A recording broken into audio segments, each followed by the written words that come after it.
So we pick up now with chapter 43, again looking at the content of the Kunjed Gyalpo of the 84 chapters. So we're halfway through. So chapter 43 talks about the significance of the teacher and explains and clarifies some of that. However, if one considers the teacher someone outside, this would not correspond to the ultimate meaning. Rather, it is a case of reawakening the truth for oneself. So we are our own teacher. The teacher and disciple are not two different things. In Dzogchen, the purpose is to awaken or to liberate. And it's not to change something. In Tantra, it's all about transformation. But in Dzogchen, even though we have Tantras in Dzogchen, they're very different. And so the purpose is not to change anything. At a certain point, the individual finally awakens and perceives his or her nature. This understanding arises from within oneself, not from the teacher. One must avoid turning the teaching and the tantras into dogma as well. And that's easy to do. And we get in habits, we like certain things, we dislike other things, and those likes and dislikes are the kind of thing that get us into trouble with Dharma as well as with ordinary life.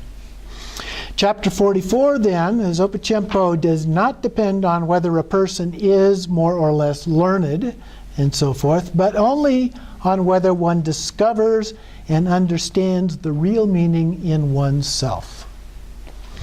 And in chapter 45, we look at the view. Without understanding, there can arise a kind of faith in the teaching. There is not yet any true conviction. And so if we don't have that true conviction, we're not going to progress as well. And so down here toward the bottom of that section it says, leave it in peace. Chapter 46 concerns samaya, commitment, the initiation, and so forth. And there are many kinds of samaya.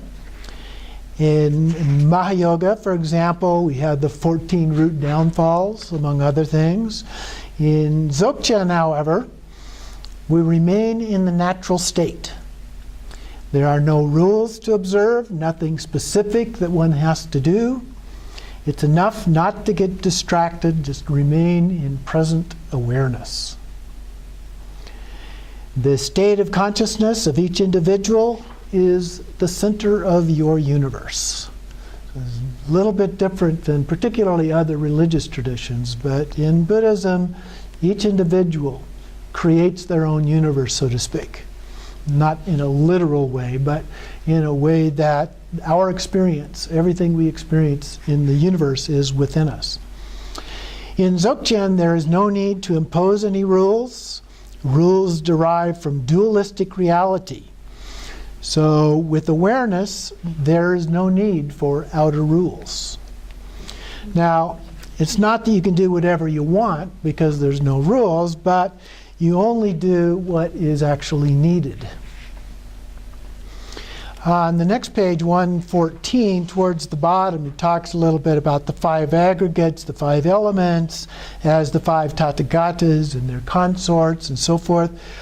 On the next page, he goes into the 5 passions, or 5 poisons, which imply some kind of dualism associated with them, just conceptually. And so in Dzogchen view, the principle is self-liberation. So we're letting go of those things that we have used as tools, but as we talked about before, they can still be helpful to us as long as we maintain now the Dzogchen view. Okay? We don't have to throw the baby out with the bathwater, so to speak. You can still use them, but we change our view of them. So self-liberation without maintaining this dualistic notion of poison and wisdom. Okay? Shakespeare said that there's nothing good or bad, but thinking makes it so. Right? And so that is very, very, very Dzogchen kind of saying. So self-liberation is the aim of Dzogchen. This does not mean that these rules are worthless, that they are still valid on the relative level. Okay? We still have to deal with other people, and if we're running down the street naked, there's going to be some people that are upset by that. Even though we say there's no rules, certain things in society could cause you to get arrested or whatever, so you need to still pay attention to those things. Chapter 47 talks about cities, ordinary and higher cities or attainments. The highest one is total realization or Buddhahood. Ordinary attainments in this context, there's a variety of ways that those are talked about in different texts, but in this one it talks about them in terms of the 4 activities of the Buddha. Pacifying, enriching. In this one it uses conquering and fierce action. A lot of texts use magnetizing and subduing for those 2. On the next page, 117, he talks again a little bit about the different forms of deities, the wisdom deity and the commitment deity or Sammaya-sattva. And then talks about, in Tibetan, the word yeshe, which means wisdom, or jnana, which also is pronounced jhana or just jhana. Different people pronounce it different ways. But referring to wisdom, the primordial wisdom or primordial knowledge, if you will. And then chapter 48 takes a look at the expression punsung tsok. And this means perfect or excellent, but it can also be translated as 3 things together. And then it goes on to talk about different forms of 3 things. So one of those 3 things would be the 3 doors, body, speech, and mind. And of course we have the Vajra body, Vajra speech, Vajra mind, which would be the Buddha's forms of those 3 doors. At a deeper level, we'll talk about essence, nature, and energy. And then at a higher level, we talk about the 3 kayas, the Manakaya, Sambhogakaya, and Dharmakaya. And there are many, of course, other things in Buddhism that have 3 related to them. Those are just a few of those things. Chapter 49 focuses on the bhumis. So in Dzogchen, the bhumis don't actually exist. Well, they exist in a relative fashion, but in the way that they're addressed, don't address them. Even in Tantra, even though the bhumis come from the Mahayana, they are still addressed in Tantrayana. And so, but in Dzogchen, we get to Dzogchen, those are pretty much just let go. And as it describes in here, it's because the true condition is beyond concept of levels. So we transcend the idea of levels as in the bhumis. And then everything depends on knowing or living in this condition, allowing it to ripen, if you will. And so there are no limits to the levels of realization that we can have. So here it's kind of edging its bet a little bit by saying, first of all, there are no levels, and then coming back and saying, well, really there's an infinite number of levels. It could be just, however many. But levels really are not an important thing in the context of Dzogchen. In chapter 50, it describes self-arising wisdom. And this is used as a synonym for bodhicitta, particularly ultimate bodhicitta, but in some cases also relative bodhicitta.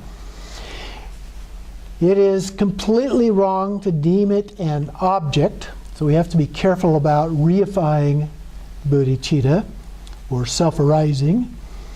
There are various expressions that are used related to this: bodhicitta, dharmadhatu, self-arising wisdom, dharmakaya, sambhogakaya, namanakaya, 3 vajras, omniscience, 3 wisdoms, 4 wisdoms, 5 wisdoms, and so on.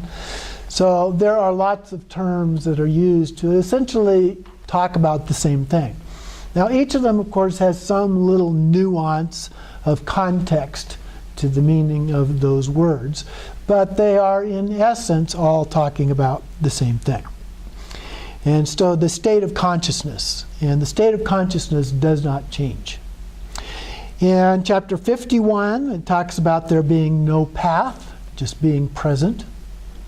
Chapter 52 talks about the principle that is beyond desire, having attachments, letting go of attachments. And we have to be careful because oftentimes they leave very subtle traces, and those subtle traces can sometimes come back to bite us.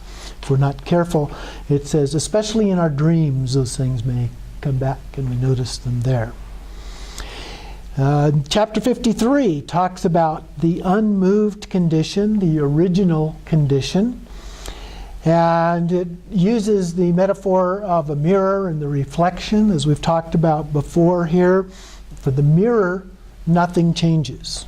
The mirror is just the mirror, but the reflection is what changes. Okay, so the mirror is like the original condition, or the unmoved condition.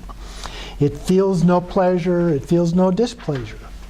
It just reflects, and the reflection is the dualistic principle of interdependence. Okay, so it becomes dualistic.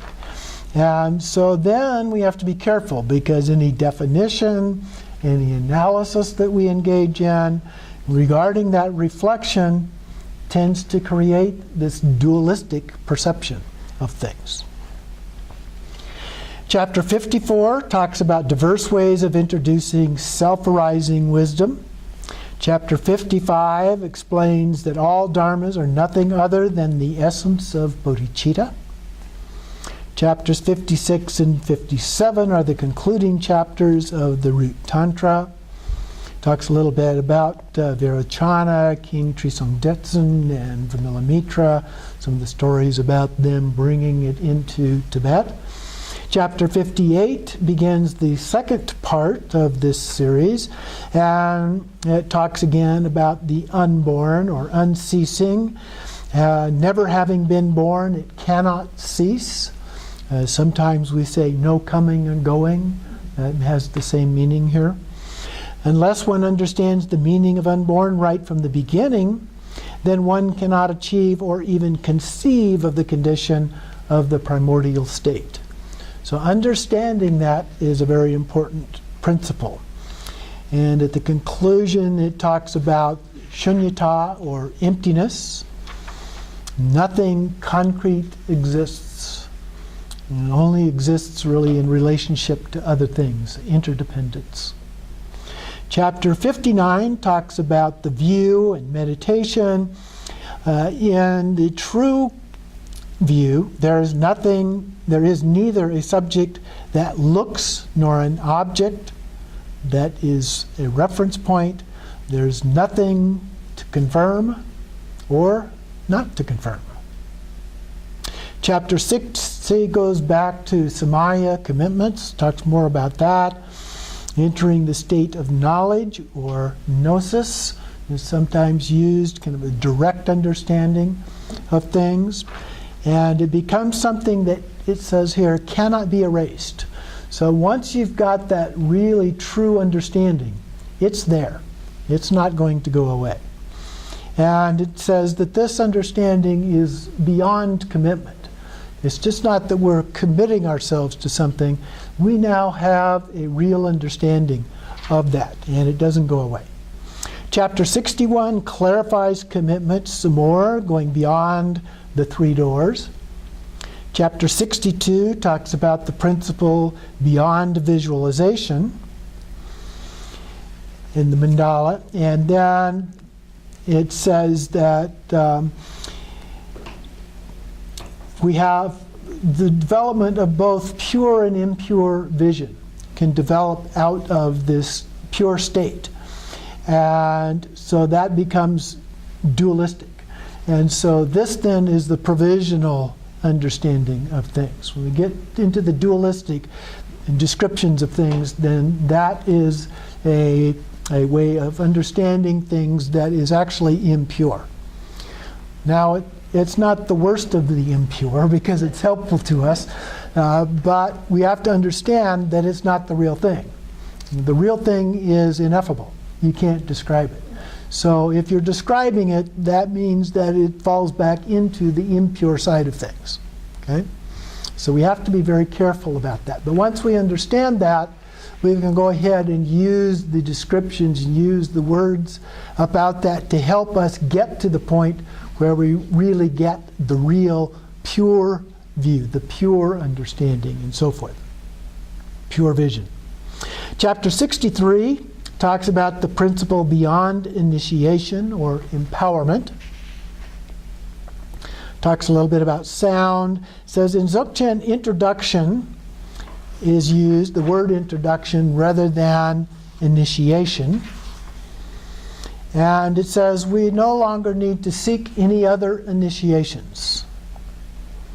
The problems are not resolved from the outside. The true initiation is knowledge of the state of consciousness, the pure, ultimate nature of things. Chapter 64 talks about the path, and here again it refers to the lack of any successive stages in the path, like the bhumis. Chapter 65 also talks about the bhumis specifically, and total perfection here it says is the single level. So again, there's just one level. Chapter 66 is about behavior. And in Zopa Chimpo we talk about behavior without accepting or rejecting. Again, it's that idea of no rules.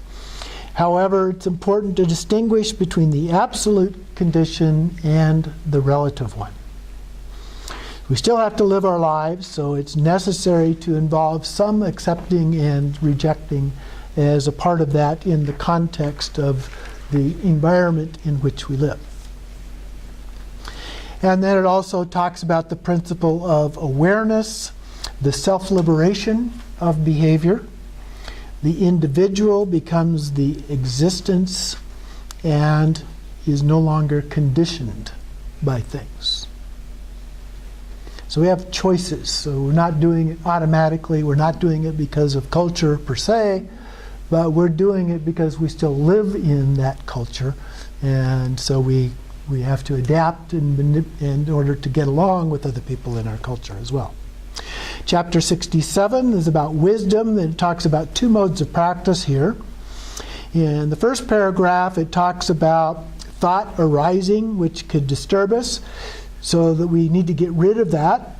And we notice the thought, and it's worrying or disturbing to us. And so we observe it, then we bring it to a level of awareness, as if we're watching a film. That's a metaphor I sometimes use. So we're watching it, it's kind of like we're seeing it from the outside almost.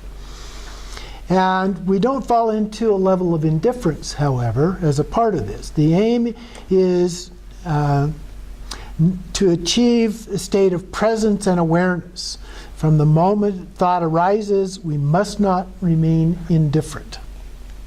So any thought that arises. So that's the first approach, is just getting to a point of recognizing that, being aware that it is a thought, and not letting it take over. And then the second one is that some thought arises and a judgment of that thought also arises, that it's good or bad. And in this case, we do not judge. Okay? We transcend judgment, it remains, and we allow it to just disappear by itself. We do not undertake to observe what is happening. If a thought arises, we just leave it. So it rises, doesn't matter, not good or bad, and we just let it go by itself. The first practice is necessary for people who do not have sufficient clarity, or who are unable to find a level of presence of awareness. Okay, so that's the reason for the two. So the first one, really becoming aware of that and being aware that you're aware of that. And the second one, it comes up and you just let it self-liberate, let it go just by itself. In chapter 68, it talks about the nature of self-perfection. Self-perfection is not something that can be sought. It is a realization. So we just realize that. Chapter 69 concludes the second part. Chapter 70 opens the third and last part of the Tantra. It deals with the Gompa. We talk about our new Gompa here. The word Gompa actually means meditation. So this is a place of meditation in that case, the use of the word Gompa in that context. So meditation, there is something to meditate on, and there is nothing to meditate on. What does that mean? Well, something to meditate on is the relative view of things, and nothing to meditate on is the absolute way of looking at things. So usually Buddhist meditation starts with shine, or calm state, or the shamatha, and then we proceed to langtang, or clear seeing, or vipassana. The idea usually is moving from shine without creating thoughts nor blocking them. Like if you're focusing on a candle, on a flame of a candle, and then just letting it go without thinking the word flame or the word candle or anything. You're just looking at it and letting it be. And then when thoughts do arise, we don't pursue them. They abate and disappear just by themselves. In Latang, or Vipassana, we have the arising of particular experiences tied to real understanding. Now, in Tibetan Buddhism, when we do Vipassana, it's usually an analytical meditation. Sometimes when you're doing this in other paths, they approach it different. There are sometimes methods in which you actually combine the two together, the shamatha and vipassana together, and so forth. But usually in Tibetan Buddhism, it's a form of analytical meditation. Now, when we get into a little bit more the Trekcho class, we will see that there are advanced forms of this in which there's no object to analyze either. Okay. So there is, the idea here is the arising of a particular experiences tied to real understanding. And those experiences might include bliss of emptiness and clarity. Clarity only takes place upon actually achieving the knowledge of the state of consciousness. This direct experience is very important here. So you can feel very happy, and be a sense of indescribable joy associated with these practices, tied to the body and its energy. The energy is always a part of this. In Dzogchen, there is only that single level of total perfection. So it's not necessary to go away, to retreat to some solitary place. And the Shintang and the Langtang, or Shine and Langtang, are at the same level. Okay, one taste.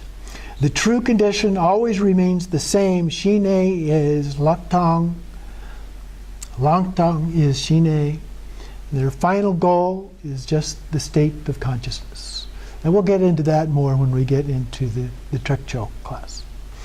Chapter 71, the principle is the inseparability of view and the state of consciousness. The view is the state of consciousness is the view.